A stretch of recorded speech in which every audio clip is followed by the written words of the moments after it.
Chapter 23. Agatha. Flesh and blood. Past is present, and present is past. The snake, son of the schoolmaster, son of Rafal, pure-blooded evil, following them across time, across death, to the end of ends. No more time to think. Agatha's feet sank into softness, her eyes flying open to a fluorescing green cloud, Tedros landing on a green cloud above her. A black sky expanded around them with a glossy sheen, as if its surface was wet. Stars pinned against this sky, not childish five-pointed stars, but steel snowflakes, edges deadly sharp like a hand-blade's, the center of each star a glowing green marble like an all-seeing eye. In the stars' dim light, Agatha glimpsed etchings in the black sky like tree carvings, but Agatha couldn't make them out.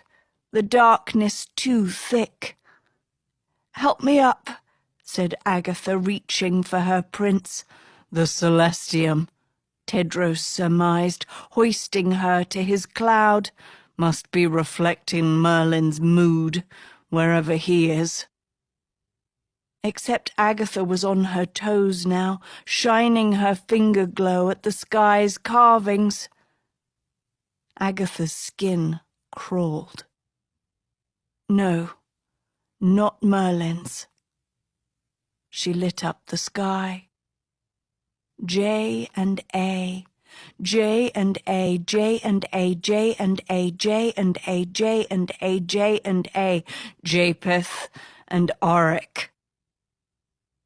Tedros shrank backwards. "Agatha, this is the snake's place to think." "Rafal's blood," Agatha rasped. "Wizard's blood."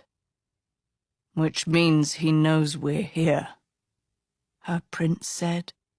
"He brought us here." Panicked, they scanned the snake sky, but found only more glowing green clouds, razor-sharp stars, lovesick carvings. A noise scuffed behind them, and they whipped around. Guinevere and Merlin appeared on a cloud. "Big Mama," Merlin piped, pointing at Guinevere. Tedros's mother stared down her son. "Told you that mirror was trouble, Tedros. Japheth must have known you went inside his secrets. Moment you did, Merlin felt Japheth's spirit vanish to his thinking place. Luckily, wizards can access other wizards' thinking spots. Titi needs Big Mama for big job," Merlin said, winking at Tedros. Agatha could see Tedros and his mother eyeing each other as if they knew what Merlin meant. Whatever plan Tedros and his knights had made to defeat Japheth, the old queen was most certainly involved. "Powers," Agatha recalled. "That's what Tedros said he'd asked the genie for. That's why he'd gone into the Cave of Wishes. What kind of powers?" "If this is Japheth's thinking place, then where is he?" Tedros growled. "Watching us, no doubt, like the creep he is." He bellowed to the sky. "You slithering fraud! Rian really thought he was my dad's son, but you knew the truth. You knew you were Rafal's son with that witch." "What?"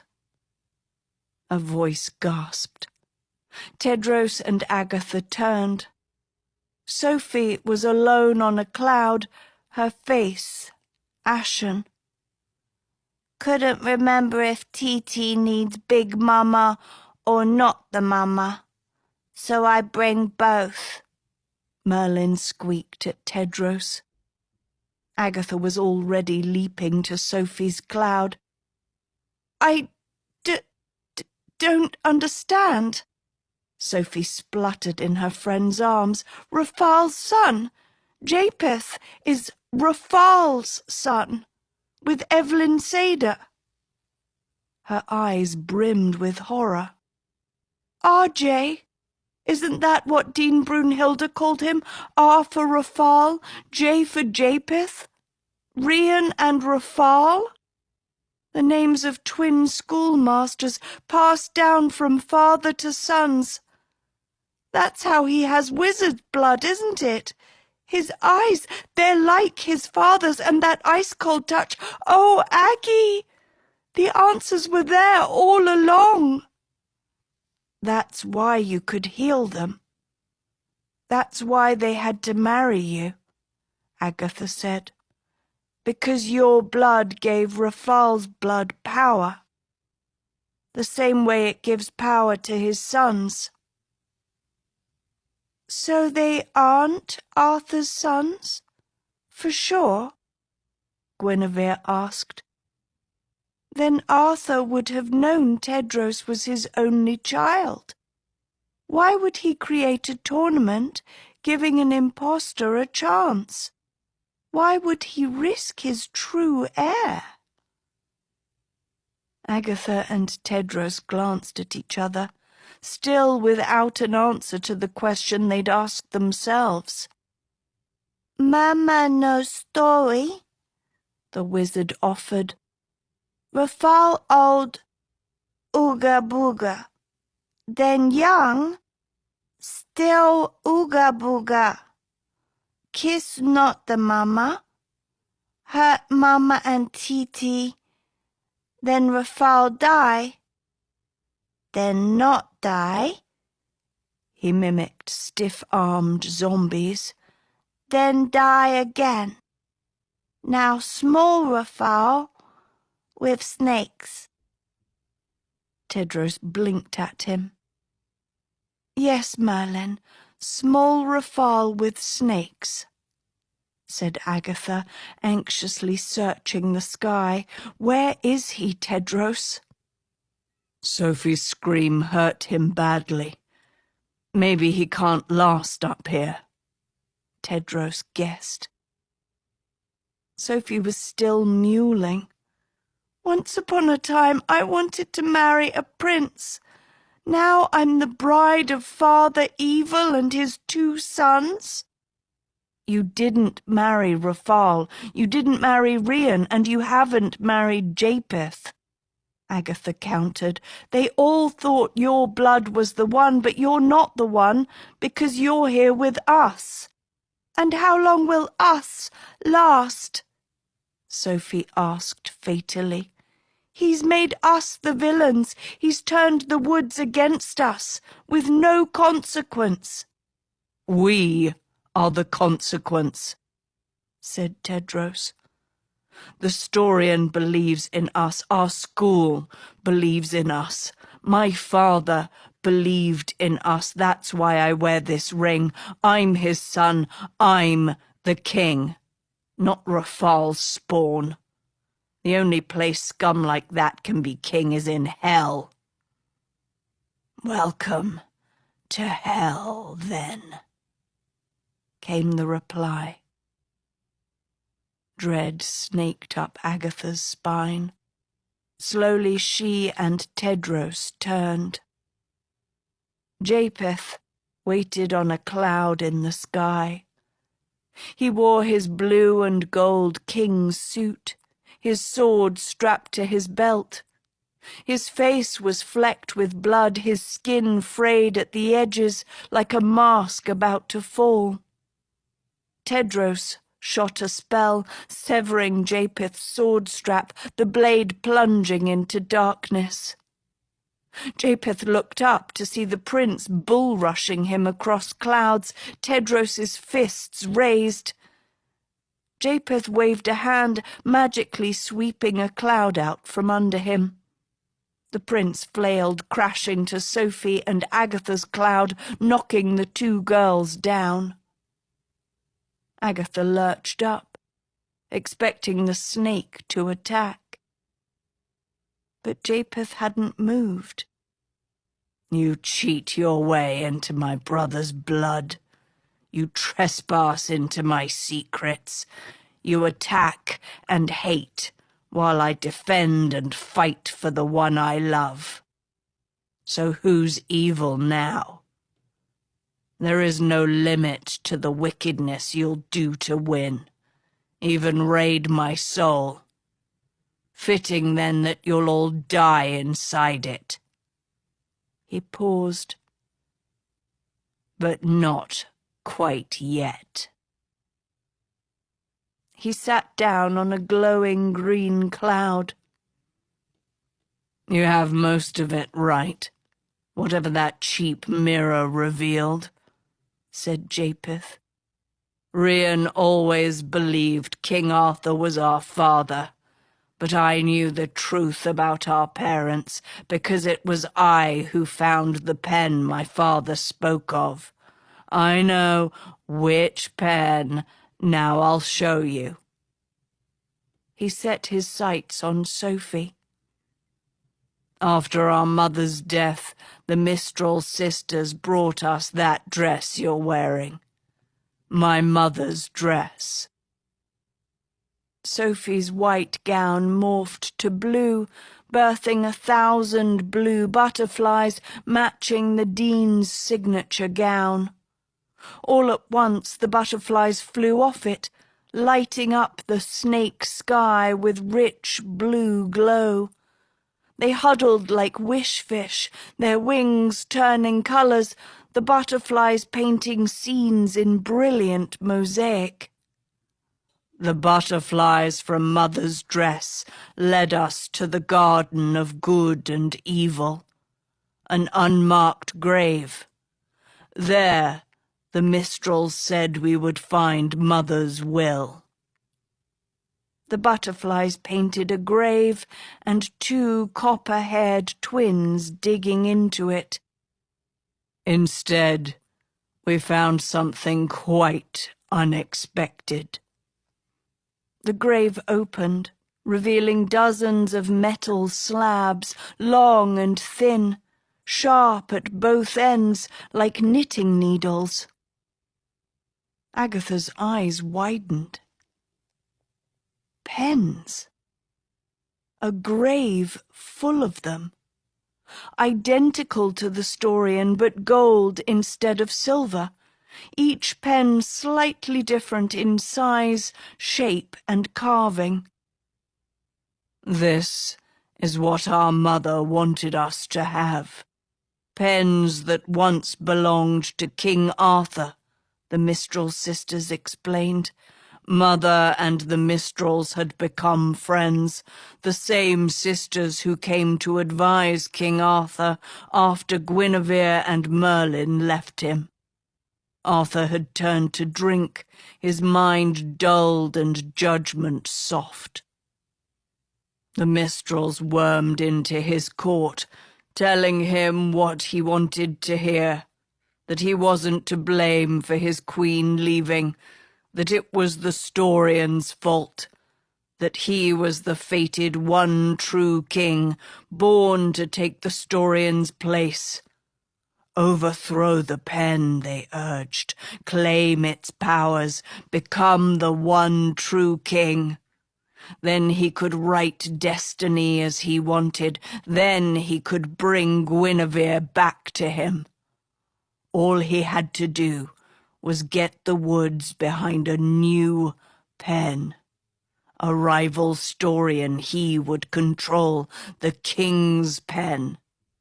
Needs a better name, Arthur considered. Lion's Mane. Tedros might like that. And yet, When the Mistrals tried to bring Lion's Mane to life, Arthur rejected each pen made for him, too thin, too thick, too pompous, too humble, looking for every excuse not to follow through.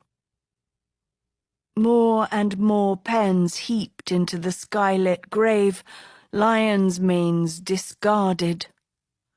No matter how much he loved your mother, he wasn't willing to destroy the story and to have her back. A weak king, an even weaker man, said Japheth. Tedros snarled. You, who pretended to be his son. For good reason, said Japheth, unfazed. After Arthur drank himself into the grave, Rian and I learned of our own mother's death. Our mother had planned to tell us we were King Arthur's sons once we came of age, but in the case of her death, she'd trusted the Mistrals to find us and give us her dress. The butterflies would tell us what we needed to know. Butterflies that had my mother's spirit. Across the snake sky, butterflies drew more scenes. These butterflies filled in her version of the story, how Arthur abandoned us, how to assume his throne. There would be steps to take, a carefully made plan. Sabotage Tedros, the false king, pull Excalibur from the stone, use Lion's Mane to win the people and make leaders burn their rings. Marry the queen named Sophie, whose blood bonded with ours. Do these things, burn the rings and wed Sophie, and we would become the one true king, immortal, invincible, with the power to bring Mother back to life. Only one brother could marry Sophie, of course. Only one could be king. But as long as Rian and I loved each other, we could share the powers of Sophie's blood. One of us made king by it, the other magically healed by it. My mother's dress would bind her and keep her loyal. All Rian and I had to do was stick together, two brothers, Lion and Eagle, against Tedros the Snake. Japheth watched the butterflies in the sky. Rian believed every word. He loved my mother. He trusted her. He longed to have her back. But I didn't. I knew she disowned us the day she dumped us at Arbed House, because she wanted to be rid of me, because she wanted to find our father and be with him instead. But King Arthur, that father? Uptight, do-gooding Arthur with my viperous mother? Pshh! I didn't trust her story one bit. In the shimmer of the butterfly's wings, I began to glimpse secrets hidden in my mother's spirit. A Green Knight who was Arthur's brother, a plot to steal Arthur's throne. His blue eyes narrowed. Then I saw it. All the butterflies in the sky darkened, except for one. The butterfly that the others were obeying. The leader amongst them, the butterfly that knew I'd found it out. The butterfly fluttered down into Japheth's hands. Cupped in his palm, the insect began to shrink and shrivel, black scales coating its body until it was no longer a butterfly at all, but an eel. It sharpened at both sides like a pen, its colour coal black. The slimy pen floated out of Japheth's hand and slipped into his ear. This pen told me the true story. King Arthur wasn't our father at all. We were the schoolmaster's sons, Rafal's sons. That's why Sophie's blood bonded with ours, like it did with our father's. If I was hearing this message, then Rafal's queen had killed him and likely my mother too. We must punish his queen. Follow my mother's instructions, the pen said. Take Camelot and bring mother back to life. That's how we could avenge my mother and father. This pen would help me. Made of my father's spirit, this pen would be our weapon more than any sword. But the pen warned. I must never let Rian learn the truth about his father. He needed to believe he was King Arthur's son because he was good inside and I was evil. I must always put my brother first. That's where Rafal had cursed himself. He'd killed his twin believing he would find truer love, evil's love, only to be killed by that love in return. I couldn't repeat my father's story. I had to stay Rian's faithful liege to the end. That's why my father left this message for me to find. So if Rafal failed to find true love, he could be redeemed by his son. Just as I suspect King Arthur left 3 tests for his son to redeem him. The pen flew out of Japheth's ear, a butterfly once more. It landed on Tedros's shoulder. "Except my father miscalculated," he said, rising to his feet. "Because he believed love for my brother would satisfy me, our bloodline ruling the woods together. But it wasn't enough for my father, was it? And it wasn't for me, because I found truer love too. Someone who cared for me more than my own blood ever did." The ghost of Auric appeared in the sky, made out of butterflies. The butterfly on Tedros's shoulder fluttered up and joined them, adding the violet sparkle to Auric's eye. "Strange that Tedros and I are enemies, when we share so much in common," said Japheth, as the sharp-haired silhouette glided towards him. "Abandoned by our mothers, our fathers destroyed by love. No wonder Tedros and I quest to find love for ourselves, real love. But Tedros trusts the Storian with his fate which stole love from me, just like it did from Tedros's father. But unlike Arthur, I won't shrink from fixing fate's mistakes. Soon I'll be fate's master, with the power to take love back." Auric landed on his cloud, and Japheth put his arms around him. Auric's glowing outline crumbled, butterflies flying away. Japheth was alone once more.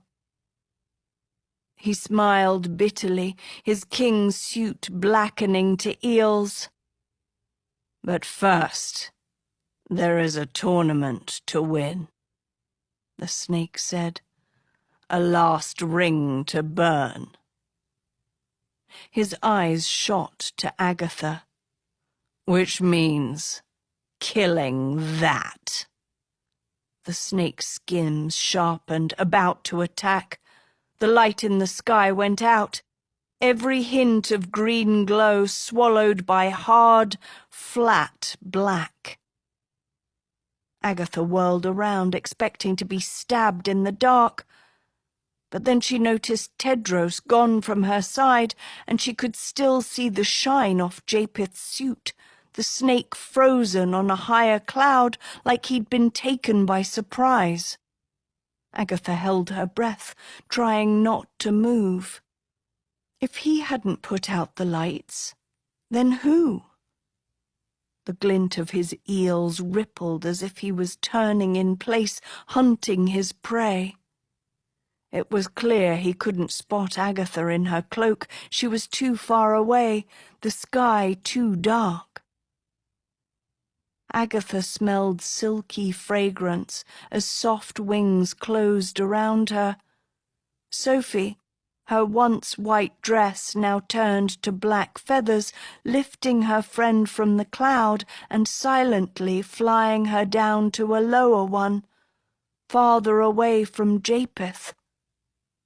The dress did it, Sophie whispered in Agatha's ear.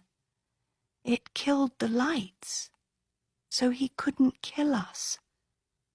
It's helping me, Aggie. It's been helping me. The dress, Agatha thought, but Evelyn left it to bind Sophie to her sons. Why would it help Sophie? Tedros, where is he? Agatha whispered, unable to see in the dark. Thought he was with you, said Sophie. Agatha's stomach knotted. Tiny hands snatched the girls and yanked them into the cloud. Merlin was huddled in fluff, a finger to his lips. He poked a hole in the cloud so Agatha and Sophie could peek out. For a moment, the snake sky was quiet. Then the night ripped open, heavenly light pouring forth radiant and gold.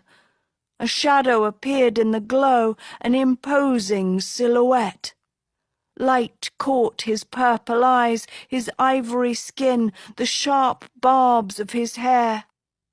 He wore sleeveless red leather and black breeches, his legs and arms pumped with muscle.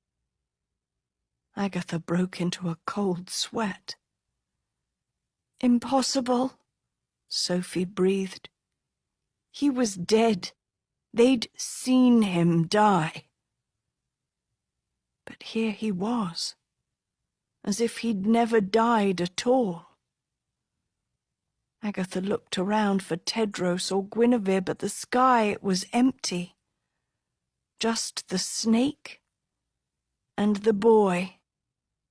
Japheth, the boy spoke, strapping and deep.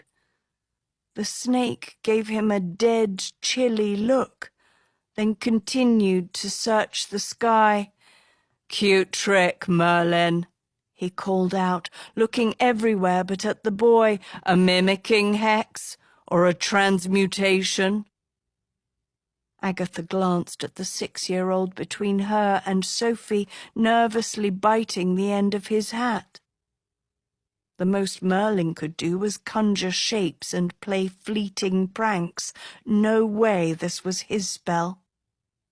Or perhaps just good old-fashioned black magic, said the snake, his eyes pausing on Agatha and Sophie's cloud.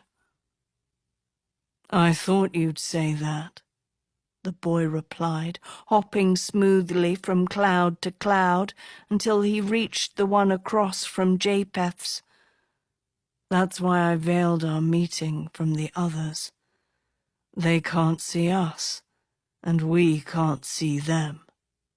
Right. As if, in addition to rising from the dead, you also acquired the power to enter a wizard's thinking place without wizard blood. Japheth mocked. His skims peeled off his suit and circled the boy menacingly. No, I'd say you're purely the figment of my enemy's creation, enemies who think I'll engage a fake ghost. Well, I am a ghost. That is true. Thoroughly as dead as I was yesterday. the boy acknowledged, petting the eels with no fear. Which means I have the power to haunt where and how I choose, including a wizard's thinking place. To be honest, I thought you'd be happy to see me. Finally, Japheth looked at him. Even sounds just like you. His eels probed the boy's muscles. Feels like you, too. Any idiot can fake a ghost, but to fake a dead boy in a real body... I have to say I'm impressed, Merlin. If it's indeed you hiding under there, or is it one of your friends who took on the task, knew we should have killed the wizard when we could, precisely to put an end to his games. But Rian thought if he could regress Merlin to a child, then he could remake his loyalties. Skims pried the boy's eyes open, assessing his purple irises. Amazing work, really. Too bad I have to kill you to see who you really are. Maybe Sophie, now that I think about it. She does like to get too close to the fire. His eels dropped to the boy's throat, about to tear him apart. Go ahead. I won't feel a thing. I'm dead, remember? Said the boy, unruffled. The moment you kill me, poof. I'll be gone forever, and your enemies will be right where you left them, ready to fight. I hid them so I could help you, Japheth. So I could warn you what Tedros is about to do. I see, Japheth said, suddenly amused. And what secret plan have you managed to catch wind of? What is it that the idiot prince plans to do, Disguise himself as me, the purple-eyed boy replied. He went into the Cave of Wishes. The genie granted Tedros the power to turn into whoever he wants. The genie's magic lives inside his blood long enough for Tedros to take on my body and warp your mind. To fool you and make you believe he's the real thing. See? That's him over there, waiting for his moment. A spotlight appeared on a second clone of the boy, posed atop a distant cloud, looking fidgety and anxious, before the spotlight abruptly went dark. The boy turned back to Japheth. I wanted to be with you before Tedros tries, so you can remember what's true. Japheth's grin lost its shape. Let me get this straight. You will disappear and be replaced by a new you who is Tedros in disguise, and that's who I should kill. He snorted, but it was half-hearted, the snake increasingly wary of the boy. Well, whatever magic he's using, it can't be better than what is in front of me. This isn't magic, the boy replied. It's me, Japheth. As me as a ghost can be. The snake inspected him closer, trying and failing to see through him. It isn't you if you're not flesh and blood, Japheth taunted. Try me, said the boy. Japheth stared hard at him. Slowly one of his skims moved from the boy's throat up to his mouth and pricked it with its tip. Blood seeped from the boy's lips. He didn't flinch. Agatha's eyes bulged. So did the snake's. You're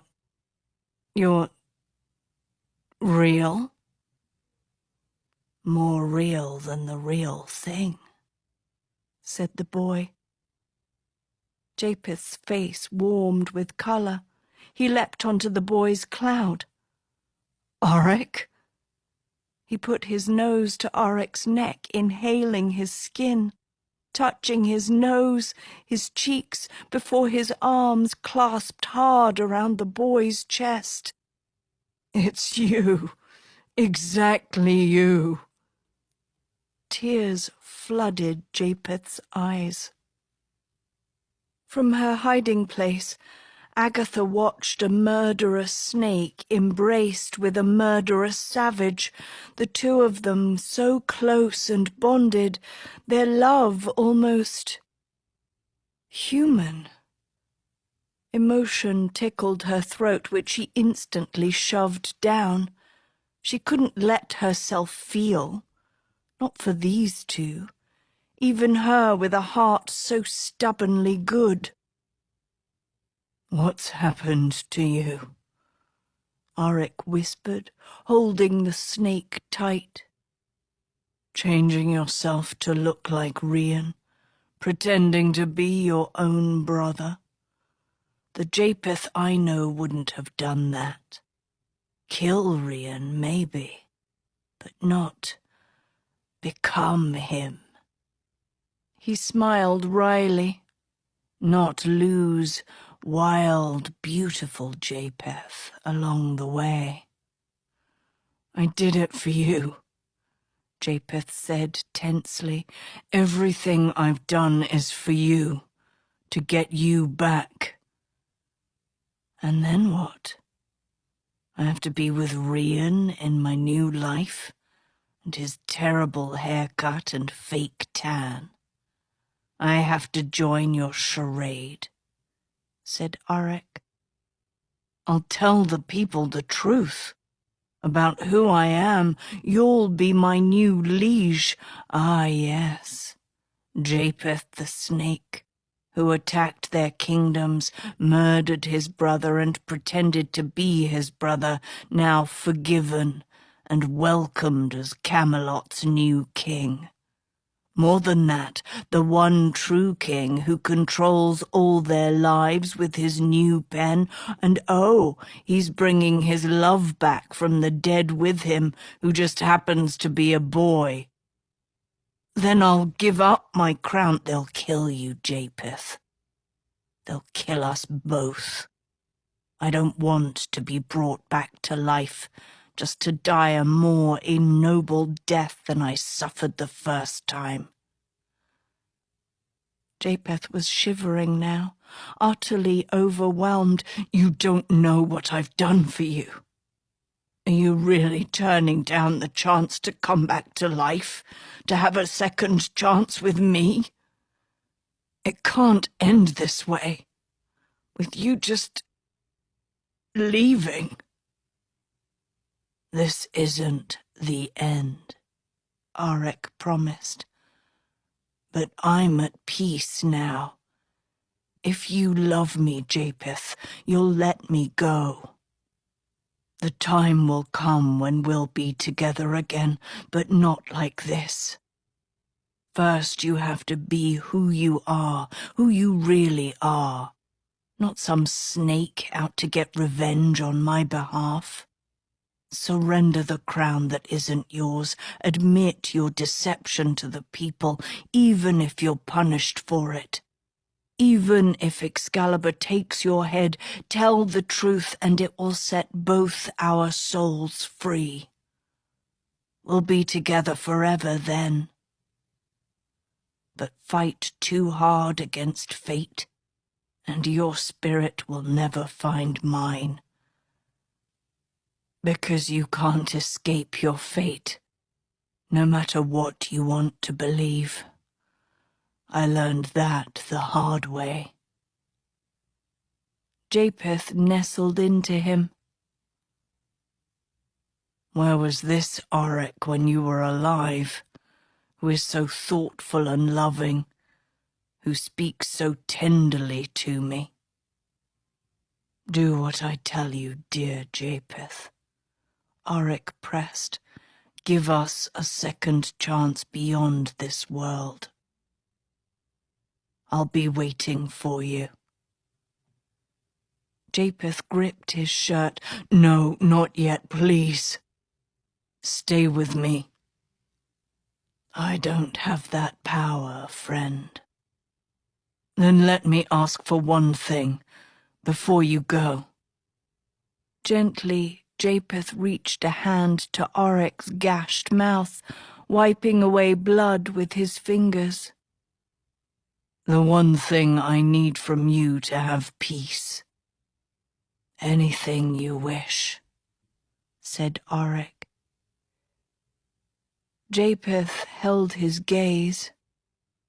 Can I kiss you? Like we used to. Oryx hesitated. Taken aback, he stood straighter, his lips pressing together. Oh. He nodded with a smile. Of course. Japheth's face sharpened. Well, in that case. He stepped back just as Oryx leaned in.